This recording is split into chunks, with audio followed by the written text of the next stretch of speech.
E especialmente a minha mãe, ela tinha muita clareza quando ela migrou. Ela falava assim, eu vim para cá porque eu queria ter os meus filhos no lugar onde houvesse escola. Porque ela me contava que aos 5 anos de idade, no lugar de darem um livro para ela ou um brinquedo, deram uma enxada para ela capinar a terra. Na narrativa do meu pai, quem sabia ler e escrever tinha superpoderes, né? Então ele falava para mim, minha filha, no dia que você entrar na escola, você vence tudo, você ganha o mundo. Na chuva de confetes deixo a minha dor, na avenida deixei lá a pele preta e a minha voz, na avenida deixei lá a minha fala, a minha opinião, a minha casa, a minha solidão. Joguei do alto do 3º andar, quebrei a cara e me livrei do resto dessa vida. Na avenida dura até o fim, mulher do fim do mundo. Eu sou e vou até o fim cantar.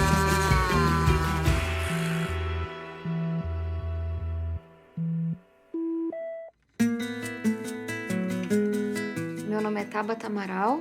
Eu trabalho desde pequenininha. Com 7 anos de idade já era eu que cozinhava, cuidava da casa e bordava. E eu gostava muito de estudar, eu gostava muito de ler.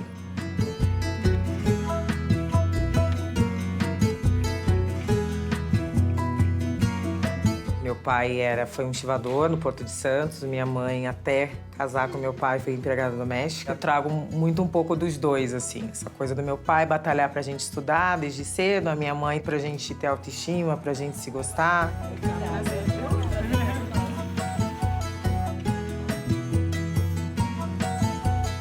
Eu sou a Jéssica, eu tenho 24 anos. Eu moro com a minha mãe e com as minhas 3 irmãs. Sou estudante, faço enfermagem. Basicamente isso. Sou filha do seu Moisés e da dona Djanira. Ele vendedor ambulante, não alfabetizado, ela trabalhadora doméstica. E as pessoas que me convenceram da maneira mais consistente sobre o valor e a importância da educação, justamente porque tiveram uma vida muito marcada pela negação do direito à educação, né? Acho que o primeiro ponto é o acesso à escola. Territórios periféricos têm menos escola. Isso é uma questão central. O segundo ponto é a carência de serviços. Uma mãe que precisa trabalhar vai colocar a filha mais velha para cuidar dos irmãos menores. Eu boto fé na menina de 13 anos, medicina, tá sonhando, mas tem que cuidar do irmão. Eu boto fé na tia que tá trabalhando 12 horas, faxinando 3 horas na condução. Eu boto fé na menina de 13 anos, medicina, tá sonhando, mas tem que cuidar do irmão. Eu boto fé na tia que tá trabalhando. Muita responsabilidade sendo irmã mais velha, é bem difícil. Já não almoçou?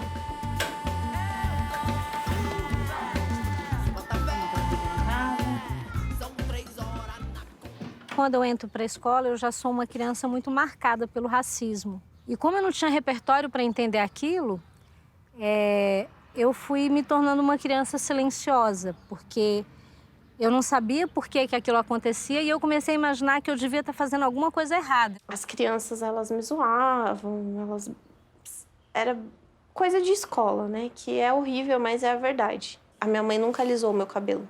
Meu cabelo sempre foi cacheado. Minha mãe nunca alisou o cabelo dela. Muito mais difícil para uma mulher negra terminar os seus estudos, seja educação básica ou ensino superior, por várias questões.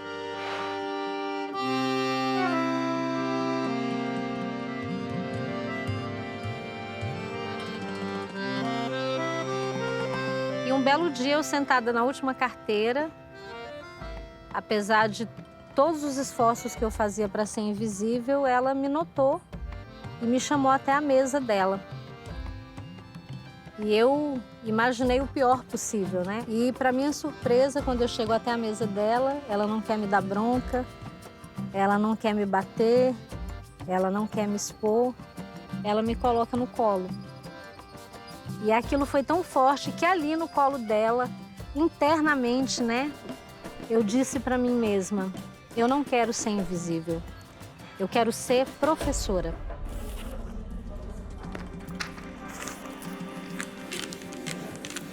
Eu estudei em colégio particular toda a minha vida ali, a não ser a universidade. Você não tem representatividade, né? Então, quando eu entrei na universidade, eu não me visualizava como uma mulher negra. Depois, a própria coisa de ser mulher, né? Eu não sabia da existência do patriarcado de forma teórica, sabe? Você sente na pele isso, mas muitas vezes é necessário você ter também esse estudo para que a teoria e a prática se unam e você consiga ter um vislumbre de si e do mundo. Eu tive uma grande oportunidade com a Olimpíada Brasileira de Matemática de Escolas Públicas. Fui parar em uma escola particular. Foi quando eu percebi que eu falava de um jeito diferente. Minha roupa era bem mais simples do que a dos meus colegas. Foi quando eu percebi que todos eles tinham já traçado planos para si, de profissão, de carreira, e que eu não tinha ideia do que responder quando me perguntavam o que eu faria na faculdade, porque ninguém nunca tinha perguntado isso para mim. Um outro ponto central é a maternidade precoce. Meninas negras tendem a ter filhos dos 12 aos 15 anos. Há picos altíssimos em territórios periféricos de maternidade muito jovem, que também as afasta do processo de escolarização. Ela olhou pra mim e falou assim, filha, se um dia você ficar grávida e jovem, você não precisa parar de fazer as suas coisas, porque a mãe te ajuda. Ela só falou isso. É porque eu tenho isso na minha cabeça, porque eu não tive isso. Acho que eu esperava isso da minha mãe e eu não tive. Hoje, a maior causa para você não terminar o ensino médio não é mais ter que trabalhar nem engravidar na adolescência, que era no passado. É desinteresse pela escola, porque ela se desconectou muito com você. O jovem vira as costas para a escola porque primeiro a escola vira as costas para ele.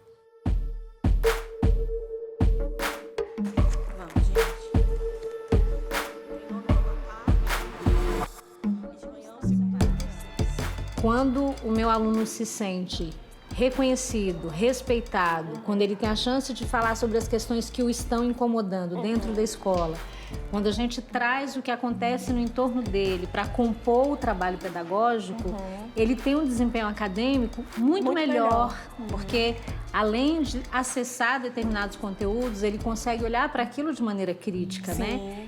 Sim. Então, não queremos reprodutores, queremos, né, indivíduos ativos, né? Pensadores pensantes. críticos, né? Isso, Exatamente. É que isso. bom, Gabi. Tamo junto. Tamo juntos. Eu comecei a perceber que eu queria trabalhar com educação, que era essa a resposta que eu ia dar. E eu acho que mesmo sem ter dito isso na minha cabeça, o que eu pensava era, qual que é a resposta que eu vou dar para a desigualdade? Qual que é a resposta que eu dou para todo mundo que ficou para trás, que não pôde vir junto comigo, que não teve a mesma oportunidade, e ao mesmo tempo, qual que é a resposta que eu dou para todas as pessoas que tiveram todas as oportunidades do mundo e não sabem disso? E não tem ideia de quão difícil é a vida na ponta. Eu sou coordenadora da Comissão Externa de Acompanhamento do MEC. E hoje é com a Secretaria Executiva, então hoje é uma das visitas mais importantes. Pessoal, eu vou entrar lá correndo, tá?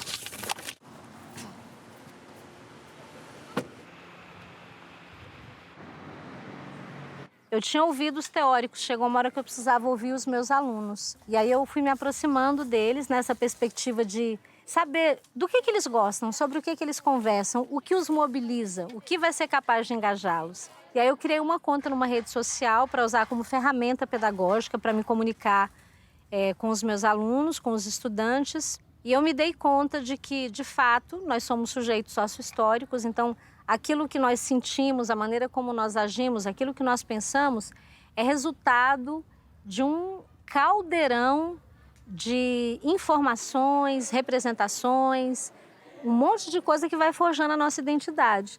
Na nossa sociedade, homem que é homem, mulher de verdade, complete essa frase. Valendo, vai. Mulher de verdade, cuida dos filhos, tem que ser mãe, cuida da casa, se dá o respeito, sonha em casar, cuida do marido, tem que ser feminina e casa virgem. Me inscrevi no vestibular sem contar pra ninguém. Tulane tinha 3 anos na época, porque eu sabia que todo mundo ia achar um absurdo eu largar um bom emprego, porque era um bom emprego na época para fazer filosofia. E aí, quando eu passei, que foi o susto, assim. Aí, quando eu vi que eu passei, né, não foi, ai, que legal, passei. Foi, putz, passei, e agora? Campus aqui em Guarulhos, casada, tenho uma filha, moro em Santos, tenho emprego, o que eu vou fazer? E falei pro meu marido na época, eu falei, olha, eu vou decidir. Eu falei assim, não, eu resolvi o que eu vou fazer. Ele, você não vai, né? Eu falei, não, eu vou. Falei, minha mãe não pôde estudar, minha avó não pôde estudar, eu tô quebrando esse ciclo agora, eu vou. Mas como é que você vai largar a sua vida? Como é que você vai abandonar a sua filha? Foi toda uma pressão na época, as pessoas não me apoiaram. Identidade não pode ser um limitador. E cada vez mais a identidade se torna um limitador. Por isso que a gente precisa discutir igualdade de gênero. Porque quando a gente coloca dentro de uma caixinha, e a gente diz homem é isso, mulher é aquilo, a gente cria diferenças a partir disso. E a igualdade é desconstruir essas diferenças. Mas para desconstruir isso, precisa tirar da caixinha. Educação é 10 e ciência e tecnologia 13. Tá. Nessa escola eu tive muitas oportunidades. Eu participei de dezenas de Olimpíadas Científicas. Foi lá também que eu percebi que eu era mulher, que isso seria um problema para muita gente. Acho que foi a primeira vez que eu entendi, não que eu vivi, mas que eu entendi o que era o machismo um pouco. Eu lembro o quanto que incomodava as pessoas que eu gostasse de ciências e as piadinhas que eu ouvia e que eu tinha... Tanto que eu tinha que provar que eu era feminina, mesmo gostando de ciências, e que eu era boa em ciências, mesmo não sendo menino. Que é uma coisa muito doida quando você tem 13, 14 anos de idade. Eu fui para 5 competições internacionais na equipe brasileira, sempre a única menina. Mesmo que brevemente... Que a gente tem que dizer para os nossos jovens que vale a pena estudar, que vale a pena sonhar em ser cientista e que o que eles podem contribuir aqui no Brasil é muito mais importante, é muito mais eficaz do que eles abandonarem essa carreira ou sonharem para fora, que é o que está acontecendo hoje com a nossa pesquisa. Quando a gente pensa num grande cientista, em geral, quando a gente pensa assim, cientista famoso, né? A gente pensa um homem ou uma mulher? Pois é, infelizmente, né? Pensamos no homem. Grande sociólogo. Homem. E é aí que surge o projeto Mulheres Inspiradoras, que teve como grande pilar a ideia de que, se as meninas estão se inspirando nesses modelos que são propostos nas grandes mídias, que tal se a gente trazer outras referências a partir das quais as meninas possam se inspirar? Eu queria escrever cientistas, pesquisadoras, mulheres que deixaram um grande legado e que subverteram esse lugar estereotipado que nos colocam de que a gente é só um corpo bonito, é só um corpo potente para gerar um filho. E aí, basicamente, a proposta do projeto foi trabalhar com a leitura de obras escritas por mulheres, colocando desde mulheres jovens como Anne Frank, idosas como Cora Coralina, brancas como Zilda Arnes, negras como Rosa Parks, grandes nomes da academia como Nise da Silveira, mulheres quase sem escolaridade como Carolina Maria de Jesus, nessa perspectiva de anunciar para as meninas outras possibilidades identitárias e dizer o seguinte: seja você quem você for, você pode ser uma mulher inspiradora, você pode ser protagonista da sua história. Foi muito difícil estudar filosofia, porque a filosofia é uma área majoritariamente branca e masculina. Tanto de quem estuda, tanto dos filósofos que são estudados. Então, eu lembro que eu era a única aluna negra da minha turma e nós éramos, no máximo, 5 mulheres. Eram muito poucas. A gente sofria muito machismo, muito racismo. Então, as pessoas, às vezes, falavam para mim, mas você é da história? Eu falava, não, eu faço filosofia. Achei que você era da história. Certas entradas de mulheres em cursos que são considerados muito masculinos ainda são um bloqueio para elas. Então, você tem cursos que têm uma participação muito baixa de mulheres e onde as mulheres costumam tanto escutar coisas que elas não gostariam de estar escutando, como serem tratadas de uma certa complacência. Eu já escutei de colegas, mas por que você está estudando? Você podia ser modelo. Por que você está aqui queimando seus neurônios? Já escutei coisas desse tipo. Ou você podia ser passista de escola de samba, você podia arrumar um gringo para casar. Então, eu escutava essas coisas de colegas nossos, assim. Eu, em alguma medida, eu sou essa menina aqui, que foi silenciada, que foi ensinada que não pode ser egoísta, que foi convencida de que tem que ser doce, de que tem que obedecer todo mundo. Como é que a gente muda isso dentro da gente? Mocinha é comportada e não faz barulho. Mas se você não faz barulho, como é que você vai ter voz na sociedade? Como você vai ter voz dentro da sua própria casa? Eu acho que é interessante a gente pensar em cada uma de nós, como mulher, como menina, como pessoa, mas a gente também pensar de maneira mais ampla. A gente está fazendo a defesa de igualdade entre homens e mulheres, porque isso significa um mundo melhor para todo mundo. Equidade é fazer esse movimento de reparar todo o dano que foi causado por todos esses sistemas de opressão que forjaram a geopolítica do mundo.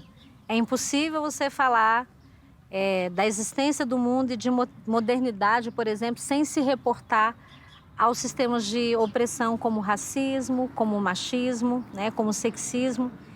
Então, equidade é garantir que a gente tenha meios para reparar esses danos que foram causados. Então, a gente precisa pensar em políticas onde a gente consiga sanar esses problemas. Eu faço parte de uma geração que teve acesso a políticas públicas na área da educação. Eu faço parte dessa geração que viveu essa expansão das universidades públicas ou que teve acesso ao ProUni, né? Eu estudei num campus que foi criado em 2007. É muito recente em termos de história.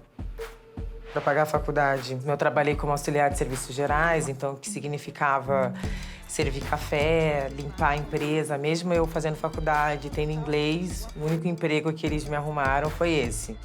Eu pago, a minha faculdade ela é paga e eu pago. Então, eu ainda tenho mais essa. Eu tenho que me virar para pagar aquele valor todo mês. E tenho que estudar. E tenho que trabalhar. Então, é bem, assim... Eu não sei se é bem o que você queria que eu respondesse, mas é bem puxado. Às vezes é muito cansativo. E eu não vou mentir, às vezes dá vontade de largar tudo. E pensar em estratégias de inserção cada vez maiores. Então, por exemplo, cotas é uma resposta de curto prazo para um problema de longo prazo, mas que não vai resolver de todo o nosso problema. Mas ele vai garantir esse acesso. Eu só pude entrar na antropologia social porque eu entrei pelas cotas e foi um processo seletivo que possibilitava não os meus conhecimentos teóricos acadêmicos, mas a minha praxis enquanto indivíduo negro nesse mundo, pensando, produzindo, construindo. Isso é cotas. Ela foi extremamente importante, porque, a princípio, as pessoas que estavam concorrendo para as universidades públicas, elas ficaram muito incomodadas, porque era como se estivesse tirando um direito delas. Agora, 50% das vagas não são mais concorridas, outras pessoas que não merecem, que não têm a meritocracia, vão entrar e ocupar esse lugar. E o legal disso foi ver que essas pessoas que supostamente não mereciam essas vagas são as pessoas que têm a melhor nota dentro da universidade, são as pessoas que têm a maior taxa de conclusão da universidade. E você pode dizer, é claro, é porque é a chance da vida delas. Então, como a gente não ia implantar um sistema onde você está dando a chance da vida delas dentro de um país tão desigual quanto o nosso? Faz 12 anos que o Brasil adota políticas de ações afirmativas para o ingresso na universidade. Isso tem representado uma quebra inacreditável, né? O número de pessoas realmente com uma boa formação que estão saindo das universidades, que são pessoas negras que anteriormente a isso não teriam esse mesmo nível de oportunidade. Então, assim, ao mesmo tempo que a gente vê que a educação formal ela não é a resposta por que existe a desigualdade de gênero, a educação formal hoje ela também não é mais a desculpa de por que existe uma desigualdade de raça dentro do mercado de trabalho. Essa educação formal, ela existe. Por que essa desigualdade continua existindo mesmo você tendo essas pessoas com uma educação formal realizada, né? Então, aí são os outros mecanismos, são os outros viés inconscientes, a prática cotidiana do machismo e do racismo que permite que essas desigualdades continuem se operando no mercado de trabalho. Acho que essa é uma grande provocação, né? Não basta estar na força de trabalho, mas como que a gente vê realmente mulheres entrando mais em carreiras tradicionalmente masculinas, de engenharia, de tecnologia, de matemática, de física, e como a gente vê as mulheres realmente crescendo sua representação na alta liderança e na liderança das empresas. Talvez as pessoas não vão estranhar tanto que garotas negras façam filosofia daqui a um tempo, quando a gente visibiliza isso e mostra que isso é possível. Mas, claro, é tudo com muito trabalho. Sempre gosto de falar, não tem glamour nenhum. A gente rala muito para poder fazer esses livros circularem.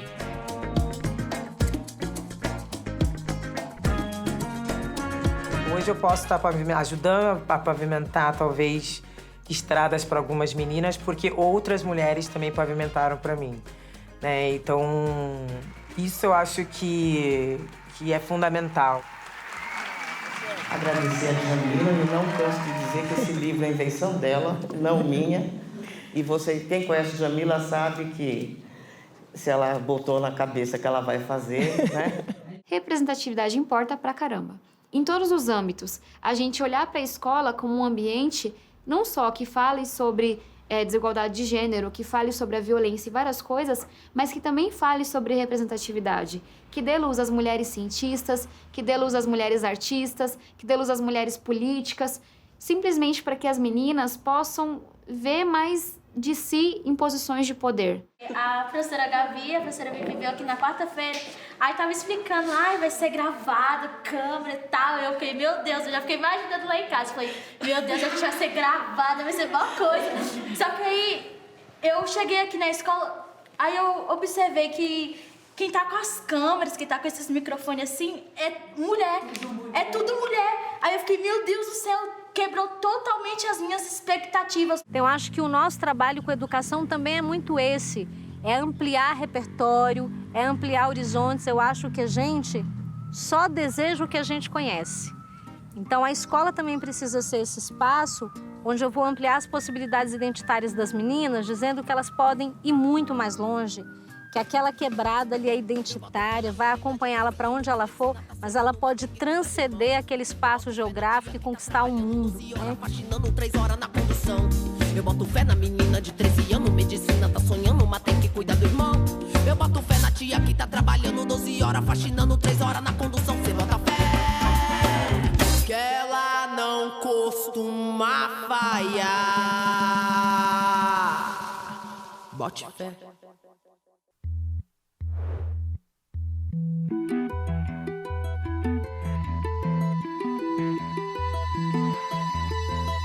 Meu choro não é nada além de carnaval. É lágrima de samba na ponta dos pés. A multidão avança como um vendaval. Me joga na avenida que não sei qual é. Pirata e super-homem cantam o calor. Um peixe amarelo beija minha mão. As asas de um anjo soltas pelo chão. Na chuva de confetes deixo a minha dor. Na avenida deixei lá a pele preta e a minha voz. Na avenida deixei lá a minha fala, a minha opinião. A minha casa, a minha solidão. Joguei do alto do 3º andar. Quebrei a cara e me livrei do resto dessa vida. Na avenida dura até o fim. Mulher do fim do mundo.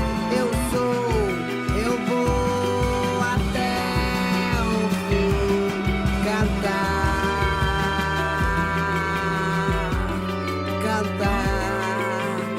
Eu quero cantar até o fim. Me deixem cantar até o fim. Lá, lá, lá, lá, lá, lá, lá, lá, lá, até o fim eu vou cantar. Eu quero cantar, eu quero cantar. Eu vou cantar até